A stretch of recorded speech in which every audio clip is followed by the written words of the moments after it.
The Game of Life by Neville Goddard, March 7, 1969, presented by Wisdom Matrix 1111. The game of life, like every game, is played within the framework of certain rules, and any violation of those rules carries a penalty. You and I are playing this game from morning to night, and should therefore learn its rules in order to play it well. Ecclesiastes gives us this rule: even in your thought do not curse the king, or in your bedchamber curse the rich, for a bird will carry your voice, or some winged creature tell the matter. And Mark gives us another, as, whatever you desire, believe that you have received it and you will. If you must believe you have received your desire in order to attain it, then you must start your game by believing it is finished. You must feel yourself into and partaking of your goal, and you must persist in that feeling in order to achieve it. Now, another rule is said in this manner: cast your bread upon the water, and you will find it after many days. In other words, do not be concerned as to how it is going to happen, just do it. This statement hasn't a thing to do with doing good, as the world defines the word. Jesus was a carpenter. The word means one who produces from seed, as a flower, a tree, the earth. The prophecy of the Old Testament is the seed which a carpenter called Jesus brings to birth. He comes not to abolish the law and the prophets, but to fulfill them. The word bread in the statement, cast your bread upon the waters, means to devour, to consume. Water is a euphemism for semen, that living water which carries the sperm of man. The creative act is psychological, not physical, yet the intentions are the same. You must cast your bread upon the waters with passion. You must be consumed with the desire and literally on fire with love for its possession, for an intense imaginal act will always draw unto itself its own affinity. Winston Churchill departed this world a very successful man. However, during his life, he had many failures. Then one day he made this discovery, which changed his life. These are his words: the mood decides the fortunes of people, rather than the fortunes decide the mood. Let me put it this way: the game of life is won by those who compare their thoughts and feelings within to what appears on the outside, and the game is lost by those who do not recognize this law. Being consumed by anger, they see no change in their world. But if they would change their mood, their circumstances would change. Then they would recognize the law behind their world. There are those who are depressed all day long and remain that way all of their life. I remember back in New York City, when I would see certain people walking in my direction, I would want to cross the street, because I did not want to hear their depressing stories. They would spend hours talking about their wife or husband, their children or grandchildren, and each story geared to depression. Never changing their mood, their world never changed. Seeing no change, they would not recognize a law between the inner world they maintain and the outer world of response. But if you apply this law, you can predict your future, feel a new mood rise within you, sustain it, and soon you will meet people who embody this new state. Even inanimate objects are under the sway of these affinities. In a certain mood, I have gone to my library and removed a book I have not touched in years, and when I casually open it, I find confirmation of my mood. A table, though remaining the same, will be seen differently based upon your momentary mood, for everything reflects it. It is your mood which decides your fortune, not your fortune that decides your mood. People feeling poor attract poverty, not knowing that if they felt rich, they would attract wealth. In the book of Proverbs, it is said, "The spirit of man is the lamp of the Lord." Now the lamp of the Lord is the light of the world. We contain that light, and nature, the genie, is our slave, fashioning the world as our mood dictates. By nature, I mean all of humanity, the animal, plant, and mineral world. In fact, everything that appears on the outside is a slave of this lamp. Fashioned from within, This slave will fashion your world to reflect your thoughts, and no power can stop their fulfillment. Become aware of what you are thinking, and you will recognize a law between your mood and your surrounding circumstances. Then you will predict with certainty, because you know certain events, being in harmony with your mood, must appear. Everything, whether a living being or an inanimate object such as a book, must appear to bear witness to your mood. Now, in order to play the game of life, you must know what you want to replace what you have. When you know what it is, you must assume the feeling that you have it.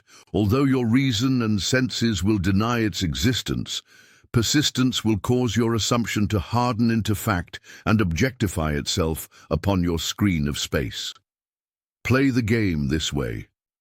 You may think it doesn't work, but that's because you have not tried it. You may believe the idea is stupid, but I tell you, the mood decides your fortune. Believe me, for I have proved this principle over and over again in my life.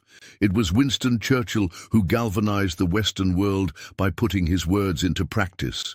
In spite of the horrors and bombing in London, Mr. Churchill sustained the mood of victory, and even in the darkest days, he would not waver. Knowing the mood would externalize itself around the world, he sustained the mood, while his opponents, not knowing the law, put their trust in armies and machinery of war. Mr. Churchill's wonderful statement, recorded in the New York Times, has proved itself to me. By simply catching the mood, I have changed the circumstances of my life. Now, I teach others how to do it. I invite you to ask yourself how you would feel if your desire was now fulfilled. Toy with the thought, play with it a while, and the mood will come upon you. Keep that mood by playing with the senses it evokes, and watch your world change to match your new mood. Let me tell you of a lady I know who, in her middle 60s, had nothing when she put this principle into practice. Every morning as she soaked in the tub prior to going to her $75 a week job, she would say to herself, "Something wonderful is happening to me now." She kept playing upon the mood, toying with the feeling that something wonderful was happening. That very week, she received her first breakthrough. For 30-odd years, this lady had attended the opera, concerts, and Broadway shows with an intimate friend. Every night, they dined in some fabulous restaurant, but he had told her many times he would never give her any money. But he suddenly had a change of heart and signed over a $100,000 trust fund to her, to be spent immediately as she so desired. A short time later, she began to apply the law to a greater degree, and he again set up another $100,000 fund for her. Now, this lady, whose rent is $165 per month, can't spend the income she receives from a $200,000 fund, plus her Social Security, but she isn't satisfied and wants more.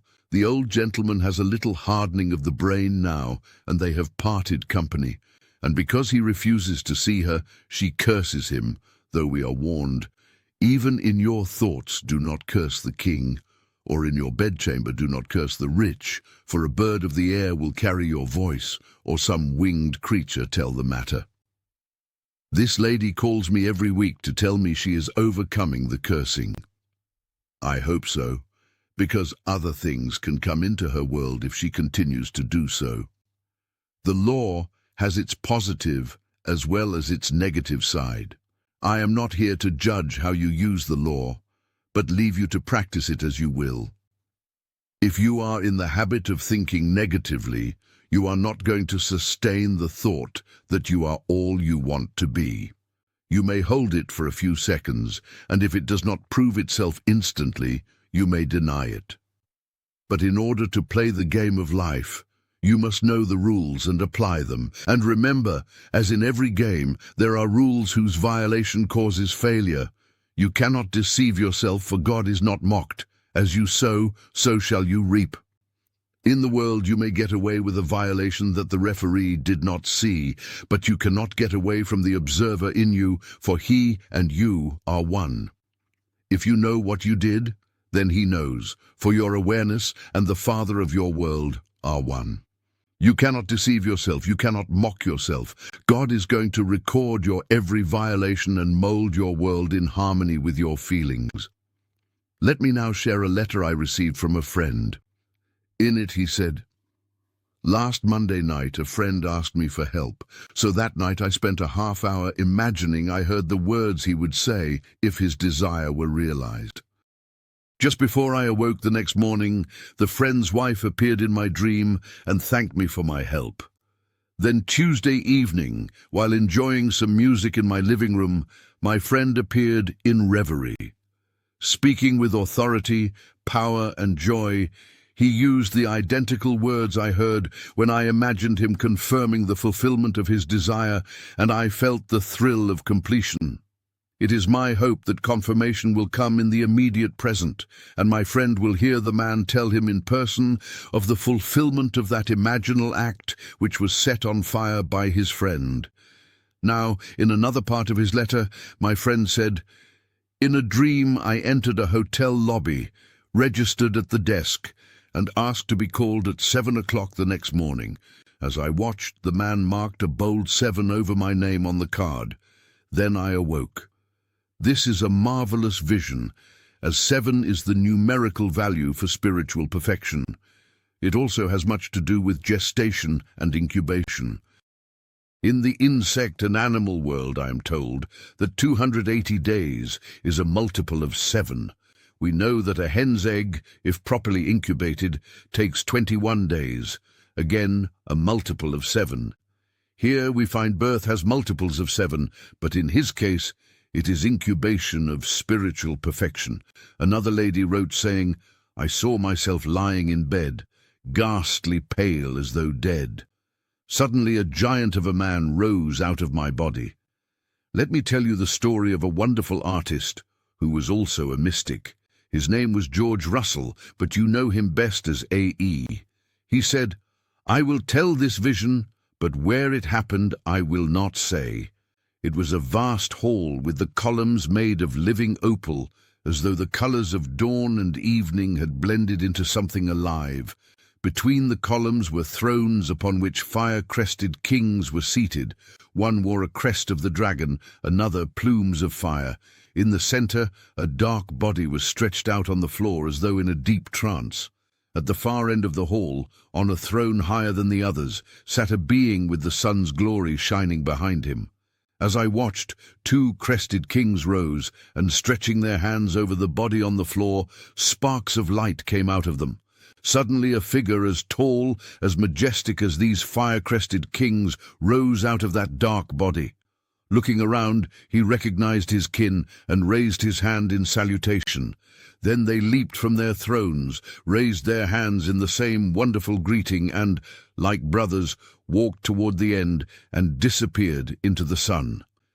Each vision is a foreshadowing of what will take place. A.E. perceived him as coming from another, while this lady saw him as coming from her own being. They are both adumbrations of a wonderful event which will take place in everyone, for that crested king, who is the Son of God, is housed in all. It does not matter whether the body be that of a woman or a man, or what the pigment of the skin may be.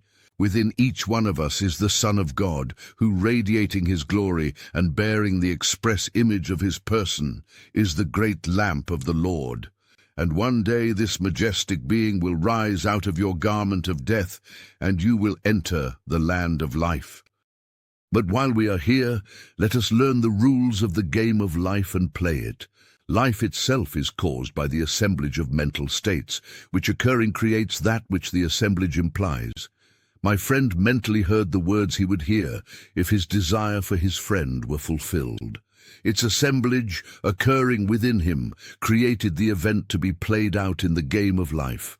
After you have assembled your mental state and allowed it to occur within you, you do not have to repeat the act. You cast your bread upon the water the moment you felt relief. Although you do not have a physical expression in a sexual manner, relief is possible. And of all the pleasures of the world, Relief is the most keenly felt.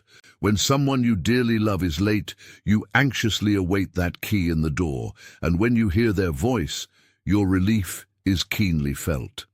That is the same kind of relief you will have when you have imagined correctly. If you find it necessary to recreate the act every day, you are not casting your bread upon the water. You may imagine over and over again, but you are only going to impregnate once. And if you reach the point of relief, your bread has been cast upon the water to return, perhaps in the matter of an hour. I have had the phone ring minutes after I have imagined it to hear confirmation that it has happened. Sometimes it has taken days, weeks, or months, but I do not repeat the action once I have done it and felt the feeling of relief, for I know there is nothing more I need to do. Learn to consciously play this game of life, for you are unconsciously playing it every day. I am sure the millions who are on relief feel the government owes them a living, but there is no government, only we who pay taxes. The government has no money and can only give what it takes from our pockets. Those on relief are complaining, claiming they are not getting enough out of our pockets, and that mood persists throughout their day. Their mood never varies, so they see no change and recognize no law between the mood they are sustaining and the outer world they dislike. If they were told that their mood was causing the phenomena of their life, they would deny it. No one wants to feel that he is solely responsible for the conditions of his life, yet there is no other cause. God is the only cause, and he is man's own wonderful human imagination. When I speak of imagination, I am referring to God in you, of which there are two sides, imagining and contacting. Contacts are what imagining is all about. When you imagine, you contact a feeling, and the feeling you imagine, you create. You are the same God who created the world and all within it. But while you are clothed in a garment of flesh and blood, your power is keyed low. I do hope you understand the rules to the game of life, and because there is a positive as well as a negative rule, I urge you not to curse anyone. Ecclesiastes used the words king and rich because they are the ones most often envied. A person need not be a millionaire, however, to be envied. He could simply be a little bit better off than another. Someone could live in a better neighborhood, pay more rent, maybe even go to a better restaurant or buy better clothes to be envied. So we are warned not to curse the king or the rich in our thoughts, for they cannot be concealed, as all thoughts are completely one, and by a law divine they mingle in one another's being. Awareness seems to be scattered, as everyone on the outside is aware. But no one needs ask another to aid in the change of his world if he changes it on the inside. If another is necessary to bring about the change, he will, with or without his consent. You do not have to single out the individual to play the part in bringing about the change you have imagined. He will play his part if necessary, because we all intermingle. All you have to do is stand at the end, from within.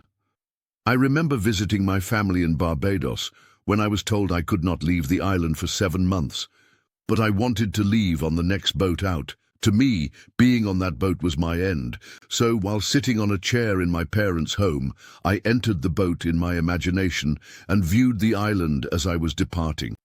I did not know how I would get on it, but a week later, when the boat left the island, I was there. This I know from experience. In your desire to go anywhere, you must first go there in your imagination, and even those who may deny your request will aid you when the time is right. I got out of the army that way. Knowing I wanted to be honorably discharged, and in my apartment in New York City, I slept as though it had already happened and I was already there. Then my captain, who had previously disallowed my discharge, had a change of heart and aided in my release. Anyone can do it. This game is easy to play and can be lots of fun in the doing. Think of an object you would like to hold. Think of a place you would desire to be. Then find an object in that room and feel it until it takes on sensory vividness. Don't make it a lamp, but that lamp, not a table, but that table. Sit in that chair until you feel the chair around you. View the room from that chair, and you are there, for you are all imagination, and must be wherever you are in your imagination. Now, cast your bread upon the water by feeling the relief of being there, and let your genie, who is your slave, build a bridge of incident over which you will cross to sit in that chair, hold that lamp, and touch that table. In Genesis, the story is told of Isaac, who was unable to see but capable of feeling, calling to his son, Jacob, saying, "Come close, my son, that I may feel you. Your voice sounds like my son Jacob, but you feel like Esau." At that moment, Jacob, the imaginary, purely subjective state, possessed the qualities of Esau, the objective world. So Isaac gave the imaginary state the right to be born. As Isaac, you can sit quietly, and with your imaginary hands, you can feel the difference between a tennis ball, a baseball, a football, and a golf ball. If they are nothing, because they are subjective and not objectively real to you at the moment, then you could not discriminate between them. But if you can feel the difference between these so-called unrealities, then they must be real, although not yet made objective to your senses. The moment you give them reality in your mind's eye, they will become real in your world. Try it just for fun. Take an object and thank the being within you for the gift, then thank the one on the outside, for within and without are vicarious, as is life. For by observing an odor, a look, or a feeling within, you will discover you are life itself. Yes, life is a game. Paul calls it a race, saying, "I have finished the race, I have fought the good fight, and I have kept the faith." I call it a game.